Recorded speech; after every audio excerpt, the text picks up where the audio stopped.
নারায়ণগঞ্জ জেলা ছাত্রদলের সাবেক সভাপতি ও নারায়ণগঞ্জ মহানগর বিএনপি নেতা জাকির খানের 52তম জন্মদিন উপলক্ষে নারায়ণগঞ্জ জেলা ছাত্রদলের সাবেক যুগ্ম সম্পাদক রাকিব হাসান রাজের উদ্যোগে বৃক্ষরোপণ কর্মসূচি ও কেক কাটা অনুষ্ঠান অনুষ্ঠিত হয়েছে।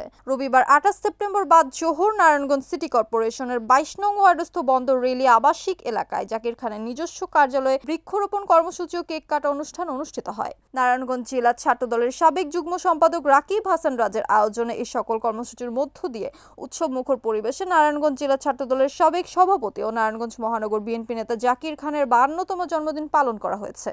এ সময় শাহাদাত আমিনুল ইসলাম, দাদা সেলিম, দিদার খন্দকার, সাইদুল ইসলাম টুলু, মহিউদ্দিন শিশির, পারভেজ মল্লিক, জিয়াউর রহমান, জিয়া, রিফাত, আসিফ, পান্না, মারুফ, লিওন, জাহাঙ্গীর, ইব্রাহিম তো অনেক সহ নারায়ণগঞ্জ মহানগর বিএনপি ও অঙ্গ সংগঠনের বিভিন্ন পর্যায়ের বিভিন্ন ইউনিটের বিএনপি ও অঙ্গ সহযোগী সংগঠনের নেতৃবৃন্দ, কর্মী সমর্থক সহ স্থানীয় জনসাধারণ ও এলাকাবাসী উপস্থিত ছিলেন।